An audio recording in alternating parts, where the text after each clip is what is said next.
For this next video, we are going to go back to our swap method. It's a nice little function that allows you to understand a lot about actually what happens in programming language, so we're going to use it a lot in this course as well. But this time we're not going to try to swap two variables. We are going to try to swap the content of two arrays. And I'm going to go through every possible way that I can think of that most of the students I've seen working on this problem could come up with, so that you have a kind of exhaustive picture of all the different ways we could potentially approach this problem and why each of them works or doesn't work. Okay, that's something that I like to do when it's possible, for a problem, look at all possible solutions and really understand why we have to go with a specific one. Okay, it's not enough to understand why that one works. We have to understand also why something else would not work. And this is exactly what we're going to do here. So looking at the description of the exercise, we need to implement a little program that's going to have two arrays of int and we're going to have like several versions of that function swap array. So we're going to call swap array 1 first. We're going to give here the name of the first array, the name of the second array. So you know by now that that means the address of the first element of the first array and the address of the first element of the second array. We're going to give their size, which is going to be defined somewhere as a symbolic constant, okay? And we are going to let the swap array function do its job. And after that, we are going to display the content of the array to make sure that they were indeed swapped correctly. The swap function, very basic. We are going to have as parameters the two arrays. We know that they have the same size, okay, so we have only one size parameter. We are going to iterate over the two arrays, and we are going to swap one by one the element of those arrays. So the first element of the first array is going to be swapped with the first element of the second array. The second element of the first array is going to be swapped with the second element of the second array. The third element, and so on and so forth, okay? All right, well, let's implement this. Let's start by implementing this little program, get it to work, and then we're going to start exploring variables.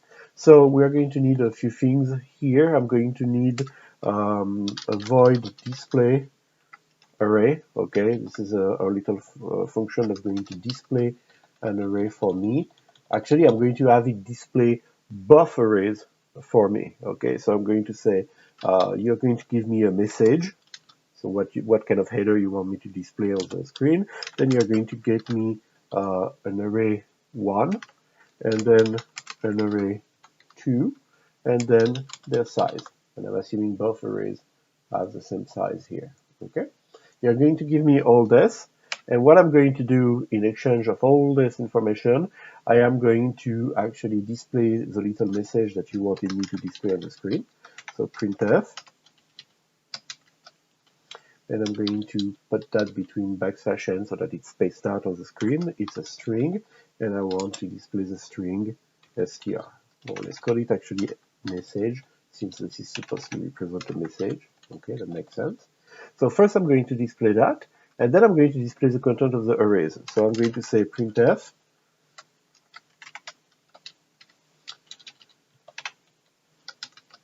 tabulation, so that it goes under that message. Array with only two R's will be better.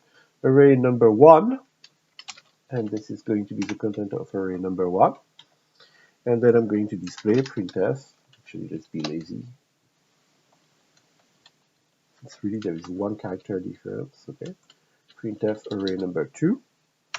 And each time to display array number 1, array number 2, I'm going to have to do a loop. So here we are for, and I'm going to display each element one after the other. Okay, so we're going to use a variable int I equals 0, I lesser than size, a parameter that I'm given, I plus plus, and I'm going to display each of the elements. I'm going to make them display fancy on the screen, so I'm going to use square brackets to do kind of put on each side of the element, so the value would be in the middle of square brackets, so that would allow me to see very well, the structure of the array here. And then I'm going to display here data 1 index I. Okay, and once I have this done for one of the array, it's going to be trivial to cut and paste this code and say, you know what, now I want to do it for data 2, index I. Okay, and then after this, printf, oops, a nice little printf here with a \n, just to make sure we go to the next line, and we should be done. So we have here a little function that displays the content of 2 arrays. Well, let's try it. So int, and I'm going to call my first array A1. So int A1 equals, and I'm going to put inside of it 1, 1, 1, 1. So 4 times the value 1. Int A2 equals 0, 0, 0, 0. So that makes it easy to know what's coming from the first array, what's coming from the second array. When I'm going to swap them, that's going to be very visual. So I have those 2 arrays, and I would like to display them. So display them before I even attempt to swap them. So display before any swapping. Here's A1, here's A2, and here's their size. So their size is going to be 4. I'm going to use array size as a symbolic constant here. There we go. And I'm going to do pound define, define. Array size is going to be 4. And I'm going to do the same trick that I did in the previous video. Pound define array 1 init is going to be this.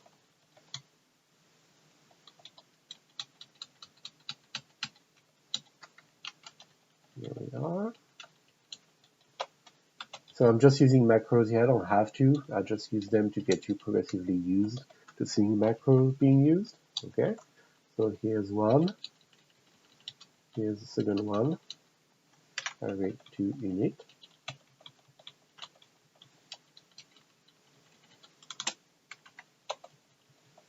And I'm doing cut and paste oriented programming here. This cut and paste oriented programming galore. Here we are. Grab this. Remove this. Come back here. Pound define. Array 2 init is 0, 0, 0. Alright. So we have our 2 arrays. We are going to display their content before any swap operation. Let's save. Let's get rid of the compilation errors we might have introduced here, or I might have introduced here. I should take responsibility there. Implicit declaration of function display. This is a classic. This just means that I need to go here and put my prototype. Here we are. Display. So I'm going to leave the names because they're already there, but you know that you don't have to put the name of the parameters. Coming back here, try again. This time it compiles a.out. So before the swapping, array number 1 is 1, 1, 1, 1. Array number 2 is 0, 0, 0, 0. Okay, so we're ready to get started. And the first version of the swap is actually a version of the swap that works. Okay, it's just going through element by element and swapping them with their counterpart in the other array. So void swap array 1. And it's going to take an int, I'm going to call them data1 as well, int data1, int data2. So we always assume in all those exercises, all those functions that the arrays have the same size, okay? So here's my prototype with the name of the variables, and I'm going to define my function right here, right after the name, okay? So what am I doing in the swap? Oh, well, so this is a basic swap that's going to iterate over every element of each array, okay? So for int I equals 0, I lesser than, and I have array size here as a constant, but I should use the parameter that's given to me since a parameter is sent, just in case it's different, I++. And then inside this loop, what I want to do, so there are some multiple things I want to do. So I need the curly braces, and I want to declare a variable int tmp, and say that tmp is going to be equal to, so here we are, tmp is equal to, so data1 index I, then data1 index I is going to be overwritten by data2 index I, and data2 index I, which right now is both in data2 index I and data1 index I, is going to be overwritten by TMD. And there you go. I should have something that works and swaps the element one after the other. So let's double check. Okay, let's not take anything for granted here. I'm going to call swap array 1. I'm going to give A1, A2, and array size. All right. Let's space things out a little bit as we usually do. And after that, I'm going to display the result of that swapping. So after swap number 1, swap function number 1. And this is a pattern we're going to repeat, by the way. Throughout the exercise, we're going to write different versions of the swap array function, and we're going to call them and display, what's happening after we call that function. So let's get rid of compilation errors here. There we go, none of them. Let's run it. So before any swapping, the first array contains all ones, the second array contains all zeros. After the swapping, the first array contains all zeros, the second array contains all ones. Well, that's it, it's working. So if the goal was just to implement a function that allows you to swap the content of two arrays, we are done. But it's not enough to, like I said, to understand why this version is working. Now let's try to understand why other possible approaches would not be working, or maybe we're going to stumble across another version that's working as well, okay? So let's go back to our requirement for the exercise. So why is this correctly swapped? I'm going to let you answer that one, but if you can't, come back to the forums, come back to office hours, Piazza, whatever, and we'll help you out. But this is just a matter of forcing you to actually put in writing, the justification of why we are able to swap this element 2 by 2 like this, okay? So make sure you do those little things here, even if I skip them in the video, because they are pretty much a direct consequence of what I just explained and the lecture. So I want you to make the effort to try to actually recall that knowledge to make sure that you understood it. Swapping arrays with pointers. So this is going to be the second version. So what are we doing now? What we are doing now is we are replacing our definition of data1 and data2 in the code that I wrote, but P1 and P2 in this version, right? The definition of our parameter is no longer going to be int P1 square bracket, int P2 square bracket, so definition of arrays, right? But definition this time on pointers.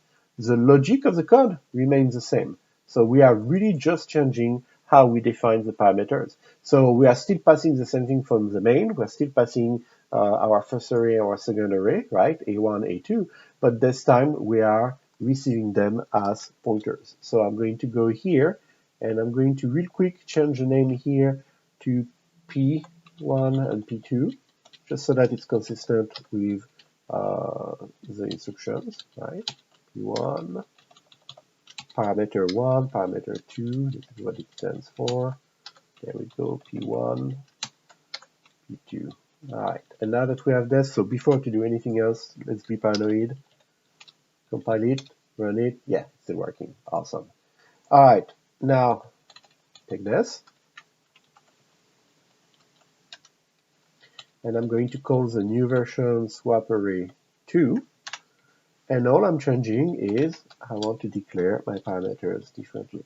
So this is a little exercise based on making sure that you understand when you can use interchangeably pointers on int and arrays of int, okay? An array of int is the name of an array of int is the address of the first element. So if I pass here the name of the first array, the name of the second array, I'm passing pretty much the equivalent of constant pointers on int.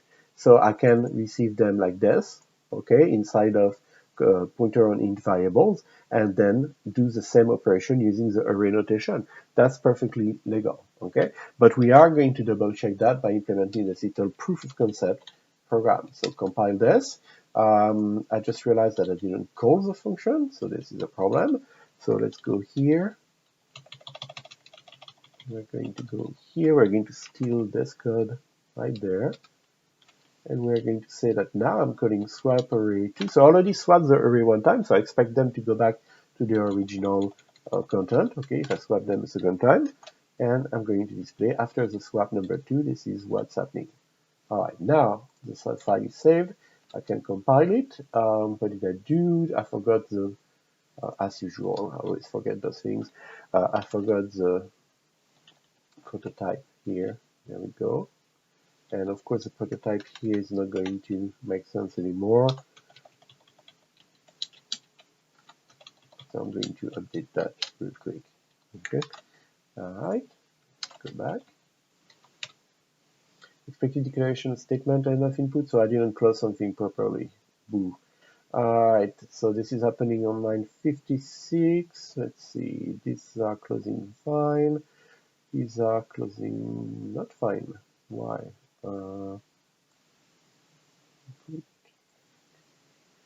What did I do? Adapt that this is the display function that has a problem. I must have introduced a bug before when I was doing my cut and paste. So let's rewind a little bit here. Oh yeah, this is here.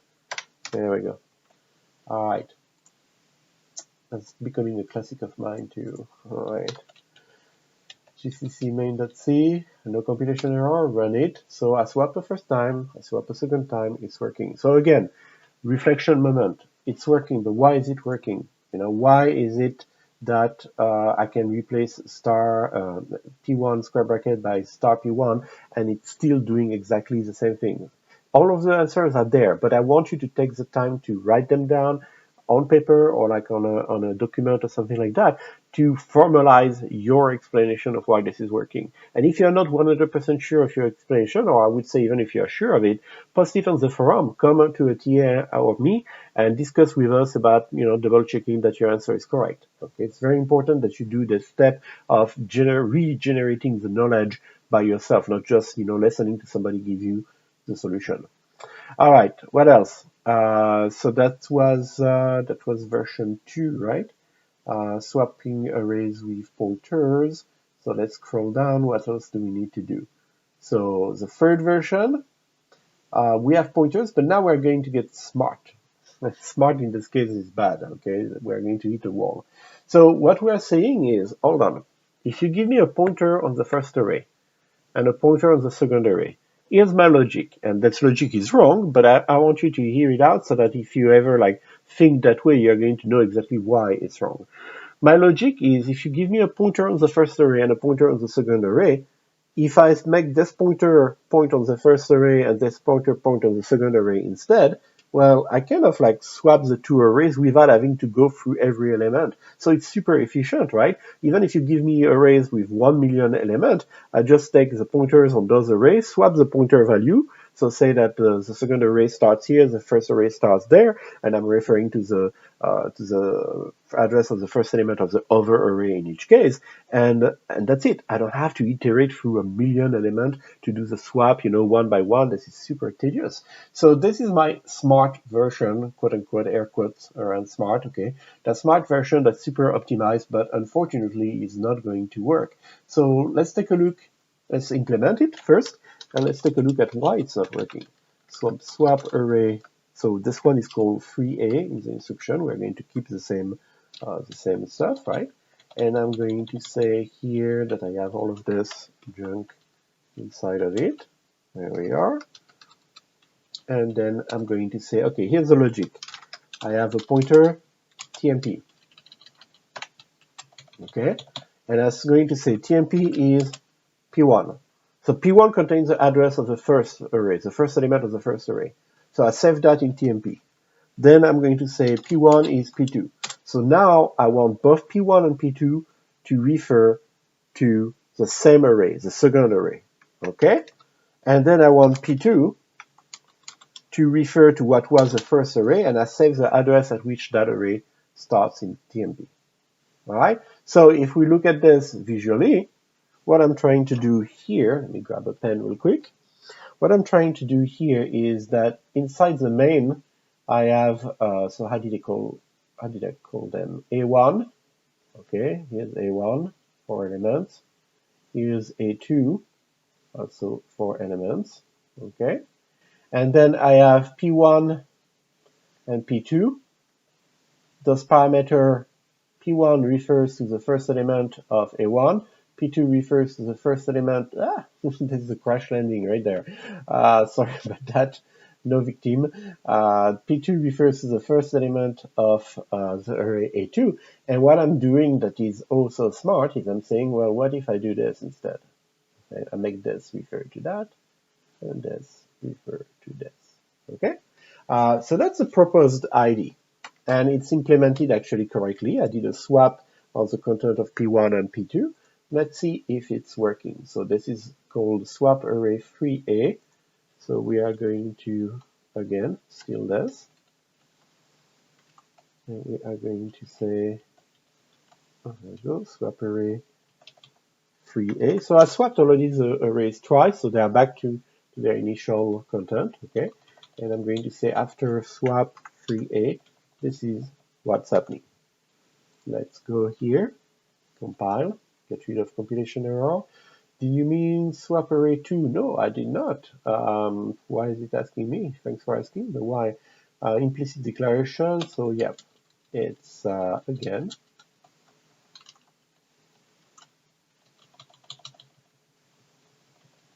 swap array 3A here. And it has the same prototype, okay? It has the same exact signature here. Yeah, I'm double checking, yeah, exactly. All right, so save this, go back here. Did I forget another prototype? No, okay. A.out, so the first swap worked. The second swap worked as well. The third swap didn't work. Okay, so that smart approach here, I cannot make it work. Why? Well, let's go back to the diagram. This is a part that is interesting, okay? Why isn't this working? So I'm going to erase those rows here, and we're going to look actually, you know what? We're going to look at a stack diagram so that there's more information even than this simplified memory diagram. So if I do a stack diagram of what's happening in my code, so here's a stack, around the execution stack, okay? I'm going to say this is the activation record for the main, starting here. So there is some, again, system information. I cannot draw a straight line, apparently. There we go, some system information I don't care about. And then I have here A1. So A1 contains 4 nice little waves. So contains 4 int element, and the values are 1, 1, 1, 1, okay? And then A2, same thing, contains waves. A2 contains elements 0, 0, 0, and 0. There we go. So this is A2, and this is A1. What else? When I call, so let's focus on when we call swap array 3, okay? When I call swap array 3, so I have the activation record for swap array 3A, okay? I'm going to abbreviate. So some system information here, again, I don't care about it too much in the context of this course, okay? This is not our main focus. And inside I have like P1, which is just a pointer, P2, which is a pointer. So when I pass my parameter, if this is alpha is the memory address at which A2 starts and beta is the memory address at which A1 starts, P1 gets beta, P2 gets alpha. So that means that P2 points to the beginning of this array, P1 points to the beginning of this array, okay? And then I do my swap. And the way that I do my swap is I have an extra variable TMP, right? Here we are, it's a pointer as well. And I assign to TMP the value of P1, so I assign beta to TMP. And then let me scroll here so that you have the code as I run it in my head. There we go. It's a good idea also for me to have this code so that I don't start running a different version than what I gave you. So TMP is equal to, let's see, line 35, sorry. TMP is going to be equal to P1, so TMP is going to be equal to beta. P1 is going to be equal to P2, so the alpha is copied here, and then P2 is going to be equal to TNP, so the beta is copied here. So we did a swap. Okay, now if I redraw the arrows, we did actually a successful swap. Let's redraw the arrows real quick. Now the new version of the arrows, there's points here, and there's points here. Okay, we did the swap, but we did the swap inside these variables. Now, when I reach the end of my function, 947, the activation record for this function goes away from the stack. So all of this disappears. Okay, the activation record goes bye-bye. This is like high precision work here. I'm trying to erase those things like this. There we go. So all of this is gone. And what I'm left with is activation record of the main, which contains A1, A2 that have absolutely not been modified. Okay? So very important that you are able to not only understand that this version doesn't work, but understand exactly why it doesn't work. And now what I want you to do is I want you to rewrite this explanation I just gave you in your own word to make sure that it sticks. Okay? So do that.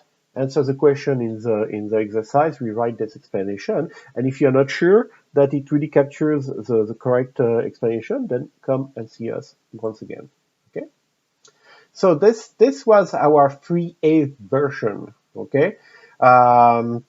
And then the 3B version is, I'm desperate. I'm trying to understand if I did something wrong. So maybe what I did wrong is to switch, to the int star notation for my parameter instead of having int and a square bracket, right? So I'm going to try to make a version 3B where I change only how the parameter are declared.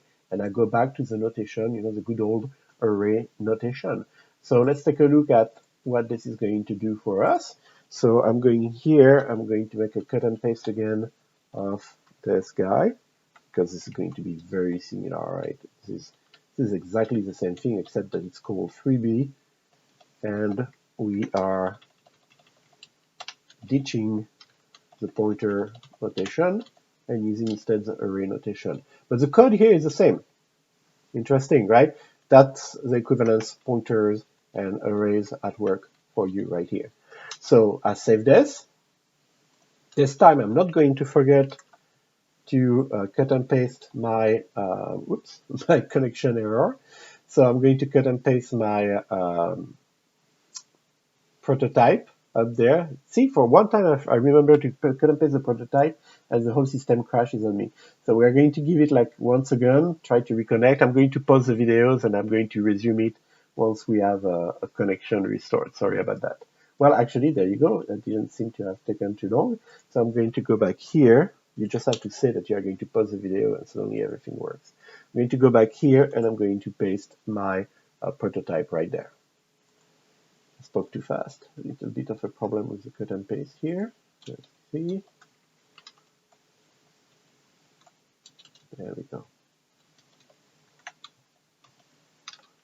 So again, this is reinforcing, is there a difference between the two notation?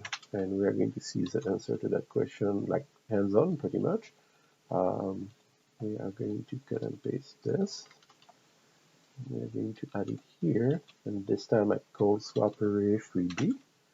Same thing, and let's see what happened after swap array 3B. Was anything at all swapped? So, GCC, we got out. So the first swap worked. This is before swapping, okay? All right. Then the first swap works. The second works. 3E, not so much. It's still the same. 3B, not so much. It's still the same. So the notation are indeed equivalent. It's really the way that we are swapping the pointers that causes all the difference here, okay? So let's go back. And there is an interesting extra bonus question in the requirement. So I really invite you to scratch your head a little bit. It says something about, can I declare, since I can declare int p2 square bracket here, and it's the same thing as int star p2, can I declare a local variable like this? Int data square bracket? Try it. Try it and post in the forum if you bump into problems. Spoiler alert, you are going to bump into problem, but that's what makes it a learning experience, okay? So post on the forum and we'll help you out navigating through that. Or if you have an idea of why it's working or not working, then let us know on the forum as well. All right, next step. So we're still trying to do our fast swapping, okay, our smart swapping, but this time we are going to do a different version. So this is telling you like to restart from 3A, etc. We are going to jump directly into the new version, which uses pointers on pointers. Here's the logic. If I want to write a swap method that is able to swap, the content of two variables inside my main, the main is going to have to pass the address of the variable, and the function is going to receive pointers on those variables, and it's going to be able to use the pointer to dereference to swap the content of the variable. So there is one level of indirection. If you want to swap two int variable, you give me the address of two int variable. Okay. Well, what if I want to swap two things that are pointers? You should give me the address of those pointers, and then I can write a swap method that's just going to swap the pointers. Okay, so that's interesting. What about instead of using arrays, we use actually pointers on the first element of each array, and we're going to use those pointers as the arrays themselves, okay? So I declare here pointer array 1, pointer array 2, and these need to be pointers on int. Pointer array 1 is going to be initialized with the address of array 1. Well, actually, the address of array 1 index 0, which is just array 1. And PA2 is going to be initialized with actually the address of the first element in EA2.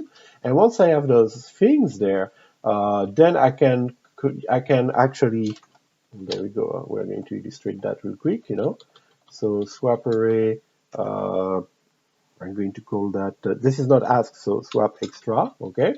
And I'm going to put a message here that say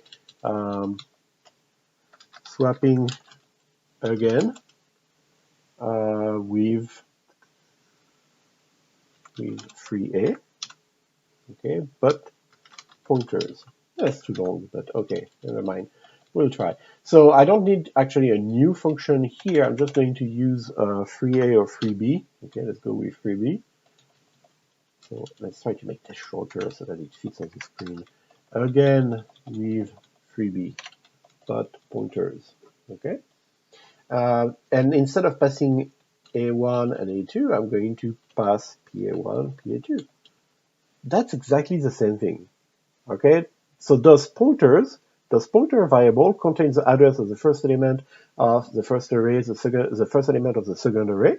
I can use them, pass them to swap array 3A, 3B, swap array 1, swap array 2. It's going to work exactly the same way. So let's compile this, run it, and then there we go. Yep, it's working, no problem. The difference is that I cannot assign new value to A1 and A2. I cannot change the values of A1 and A2, but I can change the values inside PA1 and PA2, okay?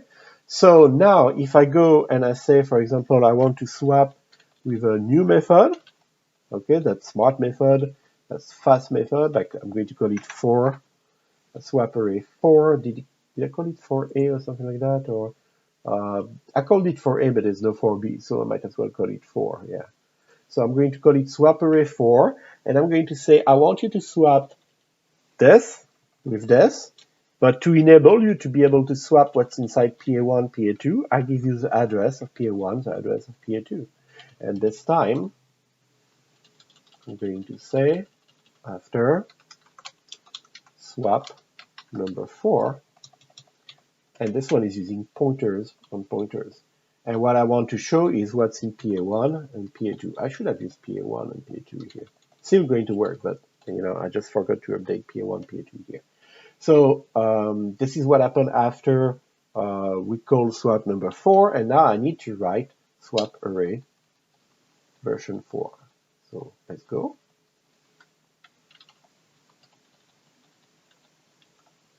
So this is swap array 3B that I just cut and pasted.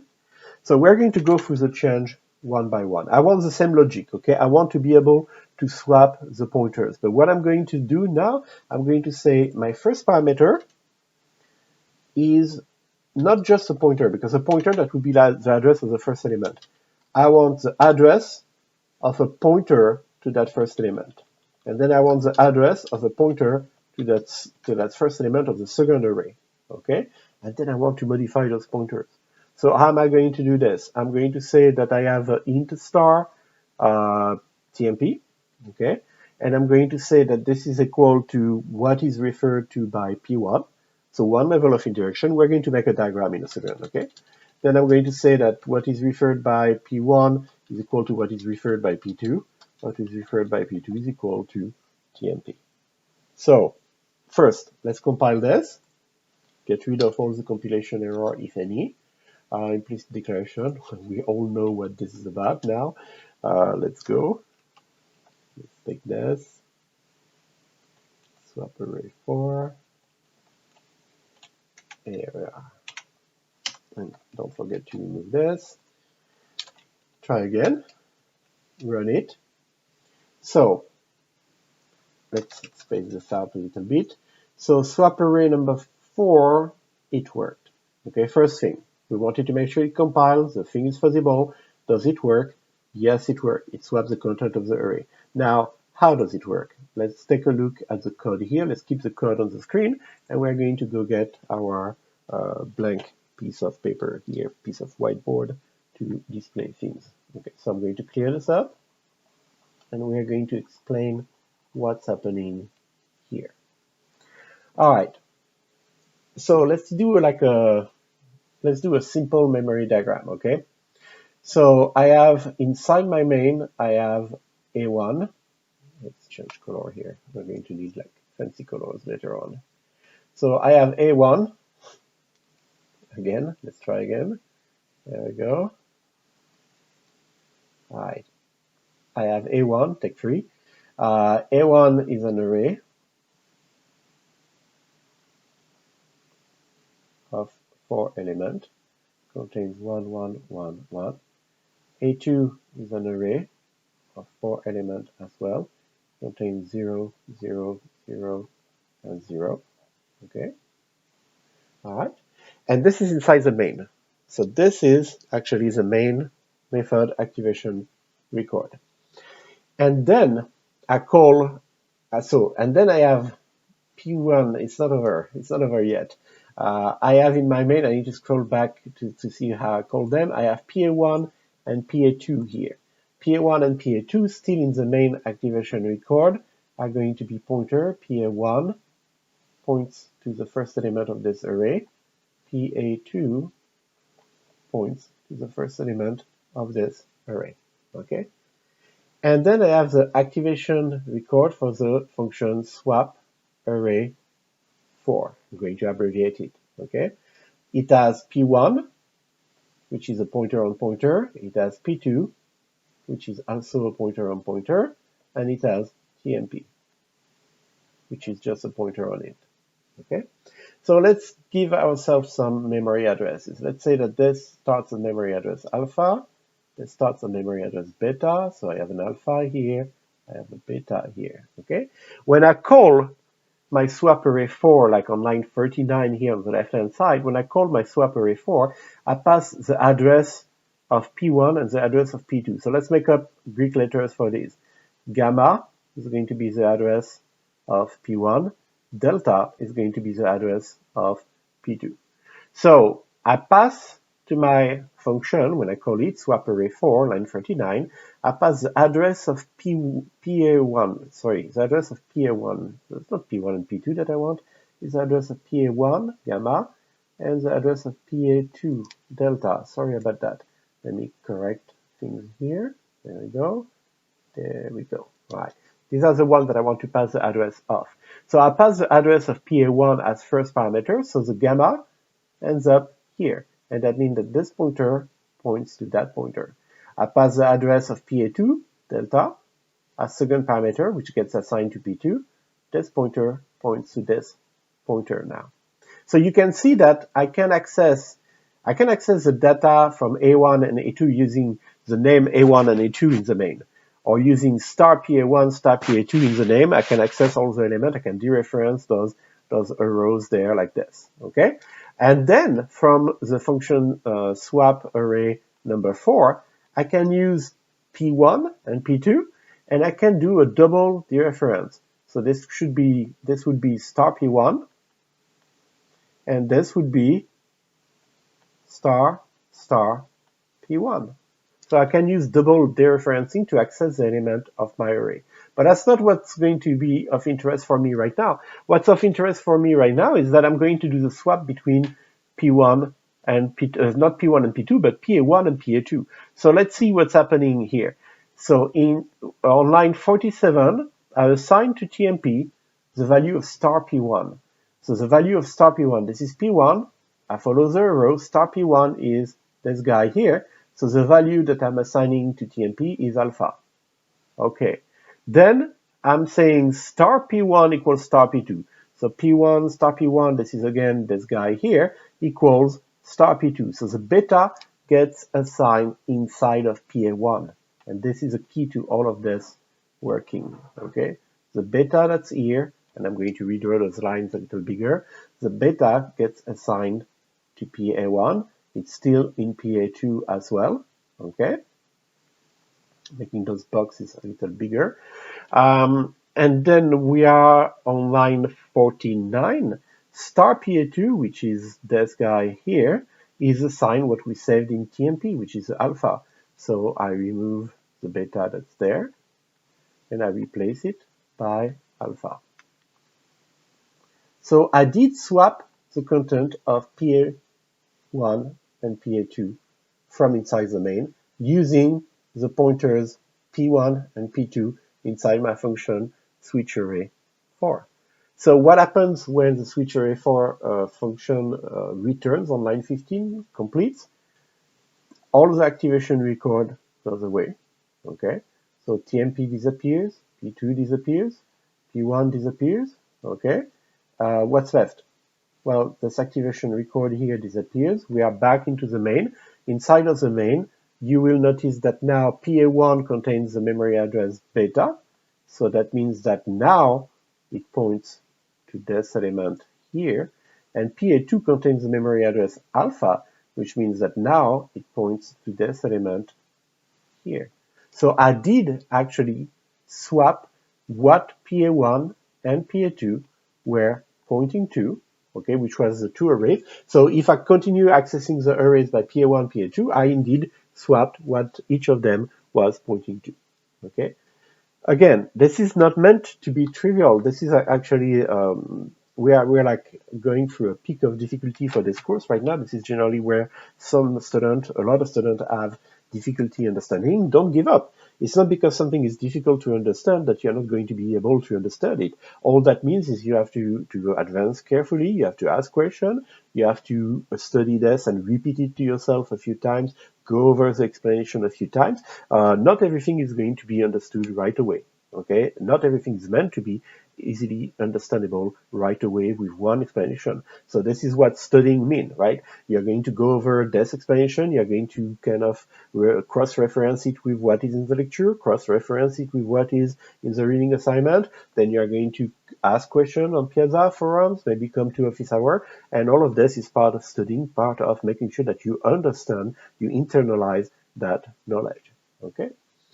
And this is a good time for us to wrap it for this video. We are done with the apprenticeship exercise. So as usual, I've already mentioned several times, posting and asking questions. So please do. And I will see you in the next video.